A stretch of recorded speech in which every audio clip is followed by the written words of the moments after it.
this is Tom, aka Gedeon, here for Tabletop Taproom and Star Frontiers Gamer, and today we are doing solo Star Frontiers. But first, I want to say thanks for watching the video. Thanks to my subscribers. You guys are great, and if you've not subscribed, please do hit that like, subscribe, and bell icon. Help me build the channel. It's appreciated. Thank you. And moving right along, we have... Shall we play a game? Shall we play a game? Yes, we shall. Could not resist. We will be using Chat GTP today. Now, I have been exploring Chat GTP, trying to probe the limits of its capabilities, the limits of what it knows.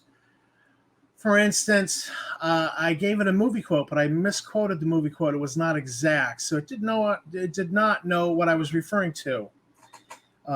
In fact, the quote was, "Let us play a game." It did not recognize that, so I actually had to look it up. "Shall we play a game" is the actual quote. It then knew that. So if you are off on a detail, it may not know what you're talking about. I was like, "You don't know pop culture?" I was, "Oh, yeah, I know a lot of pop culture." It has limits to its training data. It referred to in a conversation to that it had a limit, in its, and I said, "Tell me about this limit." So it's like, well, that limit is that my training data ended in September of 2021. So anything that has happened since September of 2021, I don't know anything about, basically, is what it was saying.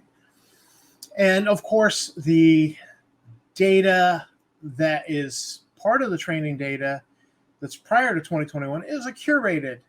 It's what's been put in there by the programmers, I guess you could say.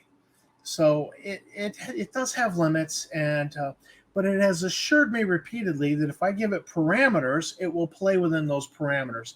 Let's see how it does.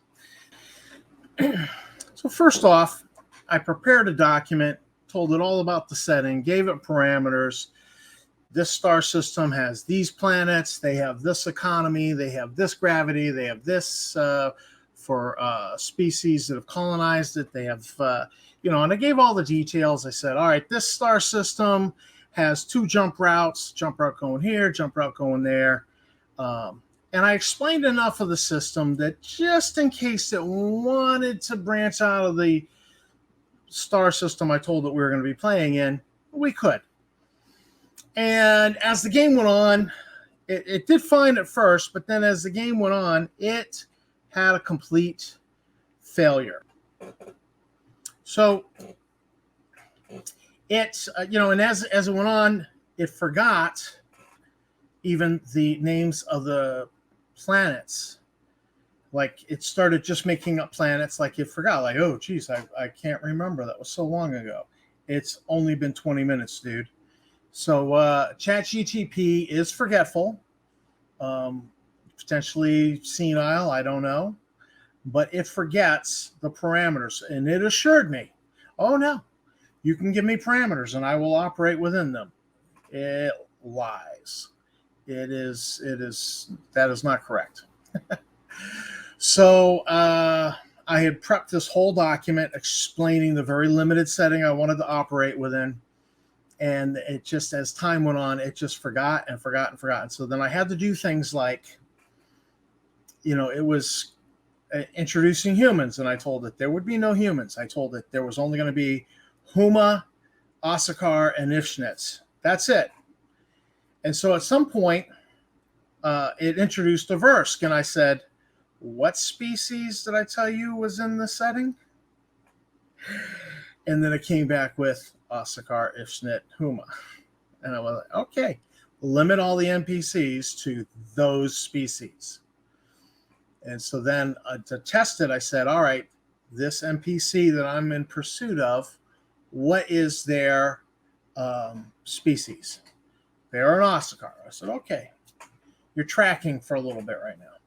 So it forgets what it's doing, and then and I was absolutely surprised that it brought up Verse, because In a previous conversation with it, I had mentioned we were playing Star Frontier, so I wasn't surprised when it introduced a Versk. This time around, it introduced a Versk, and I never mentioned Star Frontiers. So somehow it figured out we were playing Star Frontiers. So I found that interesting because it had shown like a real lack of understanding as to what the Star Frontier setting was in previous conversations. But I had never told it Star Frontiers this time around. So we had some of those.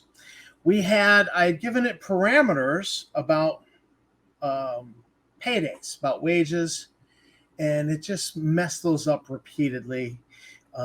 So don't use Chat GTP to compute your wages. It's going to do it wrong. We had problems. I did do one thing. The cost of living rule in Star Frontiers is you lose half your paycheck for cost of living, for room, board, taxes, fees, incidentals, toothpaste, toothbrush, whatever you need. So half your paycheck goes for that. That's the cost of living rule. Asakars lose another 20% that they must spend on clothing and accessories. Well, I actually was trying to ask ChatGTP to bank that money and tell me when it reached 500 credits, and I was going to spend the money on a civilian sky suit, which is clothing. And it failed miserably trying to calculate a bank of 20% skimmed off of my paycheck. It was too much to ask of it. So yeah, don't do that. Don't ask it to compute your money. I mean, you can ask it to do a math problem. What's 20% of 1,942? It'll tell you that number. But don't ask it to do complicated. My character's getting paid this much per day, and we have a 10-day week, so they're 8 days on, 2 days off. Now calculate for 8 weeks. It'll just screw that stuff up. And then you're throwing in a cost of living rule, and then maybe you've got this extra 20% skimmed off because they're an Asakar. It just gets complicated. So best you stay on top of that for your character. At the end of the adventure, I asked it if it could calculate. I says, if 1 to 3 EXP are normal, are typical, how much EXP would you award? And it was like, as a language model, I cannot calculate EXP. And so it can't do that. I mean, you might be able to say, all right, if I'm getting 336 EXP for this killing this creature, and 200 EXP for killing that creature, and then 26 EXP times 40 goblins, how much is all of that together? It might be able to handle that for you. But yeah, don't ask it to do complicated math. Don't ask it to do EXP. It's not going to be able to handle it. Now, one thing it did handle nicely, and I've got it queued up here. This is from an article I wrote this is going to be in the fan magazine. It's the Infinite Beliefs of the Ishnit, 5 religions in the Capella system. And then I have a quote here. There was a quote by Albert Einstein that said, God does not play dice with the universe. I have changed that quote a little bit. God might just play dice with the universe. And you'll see. And so the one religious belief that we got in Zebulon's Guide was when the Sathar stole the Mist Stone, and it really upset the Ishnits, and just during the Second Sathar War. And so riffing off of that, and the High Priestess that's connected to the Mist Stone and all that, I kind of riffing off that a little bit. I developed a basic idea for this religion surrounding the Mist Stone. But then I introduced right here the dice cults, what they call the dice cults, the high priestess and the conservative Ifschnits on Homeworld refer to these other things as dice cults, and that during the Age of Sail on Homeworld, this navigator dice cult evolved, and because these navigators, these ship's crews, ship's captains, they were at sea and they rarely got back to be able to worship at the dice stone, at the mist stone. They began transferring their reverence to little miniature copies of the mist stone, which was just a cube. And so they began having these dice that had a little compass on it, and they began, talking about how the cosmic cube will guide you. And so they would even roll the dice and then read the dice, fortune telling wise. And you get to the bottom of it here. I put some plot hooks together because any good article really should have some plot hooks. And one of them was that there's an old female Ifschnit who offers to tell the PC's fortune with dice for a few credits or a small trade item. The game master can reveal minor details or clues from the coming adventure after the players roll 2d6. The following table can be used for a purely random fortune by rolling a white die and a colored die. Mixing the fortune elements from the two die. Results may be plural at the DM's discretion, and it might be useful to lean into the fortune teller motif. I was kind of thinking like the fortune teller in Curse of Strahd. And I always thought that was an interesting thing. And I was like, I want to do that in Star Frontier somehow. And so here you have a really old Ifschnit woman, and she's an old crone, and she's offering to do your fortune, the player character's fortune. So I give an example here. So the player rolls a white d6 and gets a 1, which is a money result, and then they roll a green d6, be any color, and just the second die gets a 4, which is delayed. So the fortune could be that you have money coming, but red tape delays it. Or it could be beware of your next contract. Getting paid at the end could be a challenge. I included this in that cut and paste document that I put together for Chat GTP. And so after screwing around for a little bit, getting paid just doing cargo inspections, I then said that my character goes to the old woman to get her fortune. And Chat GTP actually did it and did a good job with it, interpreting it that that I would be lucky, and what was it that I'd be lucky? I forget what the fortune was now. But anyhow, it actually did pretty good with the interpreting of it. So that worked well. It was one thing that actually worked well with ChatGTP. The other things that did not work well. So at one point, I've got this whole bounty hunter gig going on, and I'm trying to locate. There were 2 good bounty hunter gigs, so I specified that I go to the starport, and I'm checking passenger manifests on shuttles that have arrived. And the official there is like, what is your authorization? Show me your ID. And, so I just show my ID. Okay, yeah, here, go ahead. And I don't think it would have been that easy. And then at another point, I'm at the hotel where this woman is that I'm trying to track down to get a bounty on. And the hotel just, I'm like, oh, hey, I'm interested in this person who stayed here. They just give up the information because I asked. And so, but they've checked out. And I'm thinking, I worked in a hotel, and I'm like, we would have never given up information like that. You would have to work to get it. You would have to have a plausible excuse for me telling you. Or I would have never just given it up just because you asked. So they said that the woman checked out, and a room is now unoccupied. I specified, I checked to see if the room is unoccupied, thinking that I'm talking to the clerk, and Chat GTP says, you go to the room with that number and try the door, and it's unlocked, and it opens. The room is unoccupied. Chat GTP lacks the experience to understand that would never happen.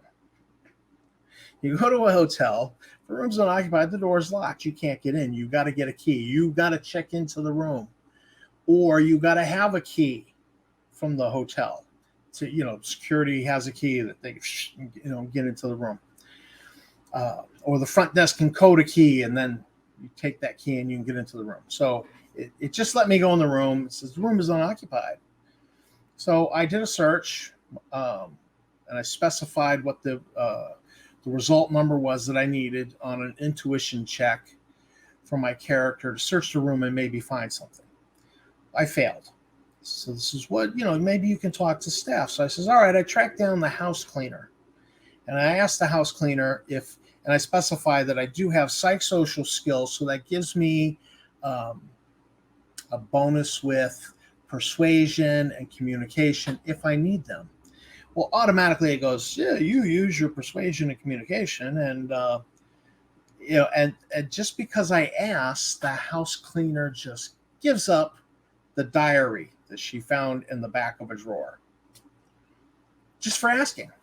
And again, I used to work in a hotel, and before that, my college roommate was security guard at the Ritz-Carlton, and anything found by housekeeping ends up in lost and found. Gets logged in, ends up in lost and found. Or the other possibility is housekeeping just pockets it. Like they found jewelry, they found cash, and they just quietly put it in their pocket and nobody knows. They're not going to own up to having pocketed something. But just because the player character asked the NPC, they just fess it up. And so I noticed that pattern with Chat GTP. You talk to an NPC, the NPC just gives you a clue. And I don't think it should work that way all the time. So that seemed to be a problem to me. And then there were random times when Chat GTP just announced rolling a D20, result 14. I'm like, what was that for? Was there a DC? What was the DC? And another time it announced roll 100. I don't know what that was about. Was that the result? Was that what you were trying to roll? I don't know what that was about. It just announced roll 100. And it did nothing. And then it just gave me the information. Which if the result was 100, I got jack squat out of that. So this investigation of this bounty hunting gig got a little convoluted. And at one point, it brought up the name of the other bounty like they were a clue. Well, they would never be a clue, because if I encounter that person, I'm just going to, grab them and bring them in for the bounty. I'm not using them as a clue marker. I'm going to grab them. That guy's worth 9,000 credits. He's going to jail, buddy. So, I sidetracked on that going, well, wait a minute. If this guy's in town, he's easier to find. I'll just grab him. So we sidetracked on that, and then it turned out he was a total mystery. And I went back to the other thing. And so as I went back to the other thing, and I says, all right, I went back picking at the clue to find this corporate hacker. I had a clue of this doctor. So I began, and I found out the doctor would be at the Nexus hub. So I go to the Nexus hub, I go in, I order a drink, and I'm standing around nonchalantly just observing. And it says, you see the hacker, the corporate hacker that I'm after. So I'm like, screw the doctor. There's the hacker right there talking to some Ifschnitz. So I'm observing, and then it goes, you've lost track of how did I lose track? Oh, apologies. You see someone who looks like her going towards the exit. Well, I follow. She goes through a marketplace and down some twisty, windy alleys, and then eventually goes into a warehouse. And I'm like, wait a minute, buddy. So I backed it up. I says, while she was going down the windy, twisty alleys, I draw my laser pistol, run up behind her, and say, excuse me. And then Chat GTP announces that bystanders are starting to gather around. And I'm like, excuse me, but I waited till we were being unobserved. So then it backed up the bystanders, and the NPC, the hacker, is trying to talk to me, trying to talk. Oh, you must be making a mistake, doing all that. And I'm like, yeah, bitch, you going to jail. Turn around, get on your knees, turn around, put your hands behind you. And so it didn't even make me work to put zip cuffs on her. It just, she's restrained and in your custody. So I was like, okay, I search her. And then what do you want to do? I'm like, I'm going to take her and claim the bounty. You see, Chat GTP was doing this whole thing like I'm supposed to investigate this hacking, this corporate hacking, whatever she's after. I don't care. I just want the $10,000 credit bounty. I'm not trying to solve whatever crime she's trying to commit. I don't care. Nobody's paying me for that. I want to grab her and go get the 10,000 credits. So that's what I did, which actually just shortened up the adventure. Just kind of. So the fact that it led me to this clue with the doctor, and then it was like, oh, you see the hacker. That was kind of dumb. I don't know what it was thinking. Maybe it realized I was getting frustrated with it anyways and thought we should cut to the chase. I don't know if that was that. It's hard to tell sometimes. Like for instance, I asked it and it said, oh yeah, that was that response was part of a set of responses that I could have given for that question. I was really, how many responses do you have for that question? I was curious to see, how long's the list of responses you could give, and it wouldn't tell me.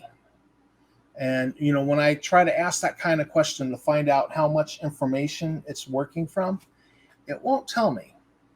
And I've asked that question a number of different ways at a number of different points. But apparently it's basically, depending on the situation, depending on prompts, depending on flags that you've given it, it's got a set of potential responses that it chooses from. But it won't tell you how many they are. And I was curious to know.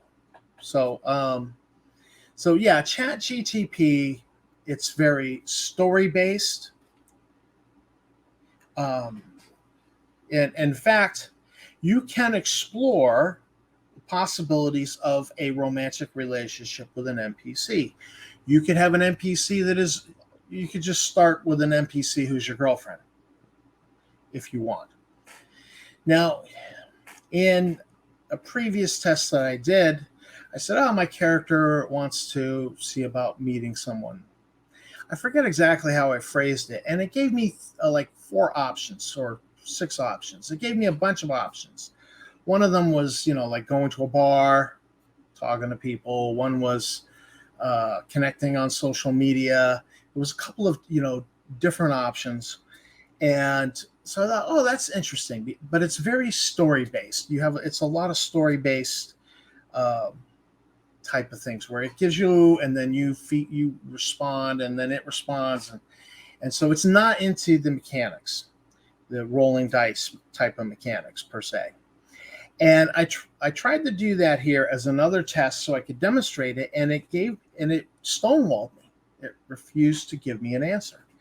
And so I I came back at it a second time, and it gave me this answer. He says, the game master should establish boundaries and ensure that everyone is comfortable with exploring such content in the game. Clear communication and the use of safety tools, such as a session zero, to discuss expectations and boundaries can help create a positive, inclusive gaming experience for everyone involved. So this information is in there. But I was like, all right, listen, dude, it's just you and me doing this. So yeah, give me some options. And then it did. It gave me 4 options, which were funny. 2 of them are okay here. Then we have the mysterious informant. And then the 4th is Rebel Alliance. A Rebel Alliance member. Oasa meets a Rebel Alliance member. Rebel Alliance fighting against the oppressive forces in the system. I'm like, there's no Rebel Alliance in Star Frontiers. So you could be playing Star Trek and have the Rebel Alliance show up. Or you could be playing Star Wars and have the Maquis show up, apparently. Who knows? So this was problematic. And then previously, when it had given me options, I had told it, roll a d6. And it intuitively knew that when I said roll a d6, it was about picking one of those options.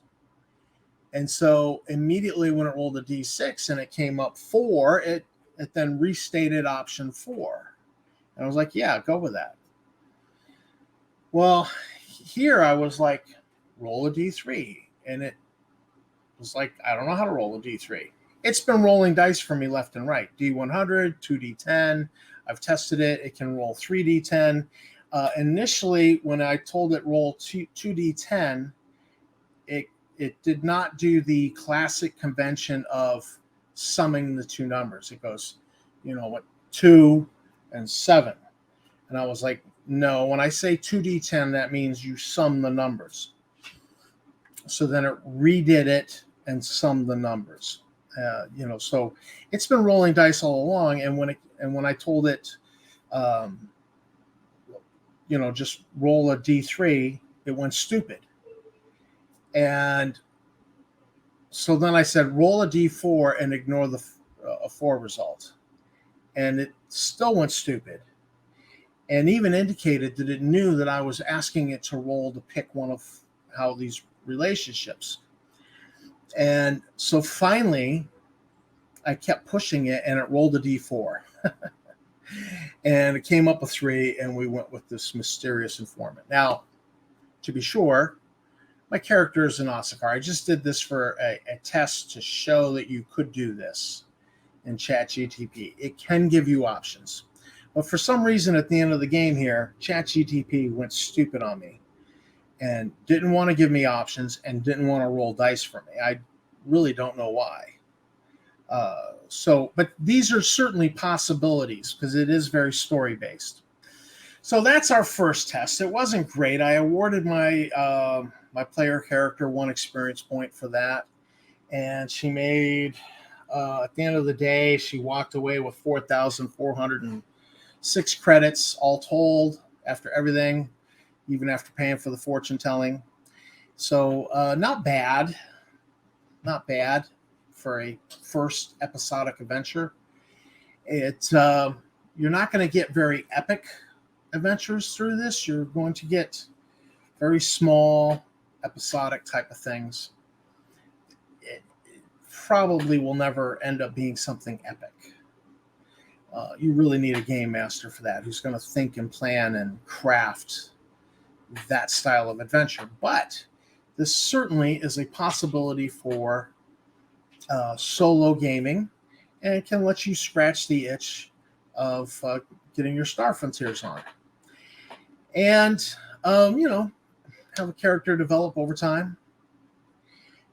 What we've not done is we've not had any combat. So I think I need to work on a test with Chat GTP where there's combat involved.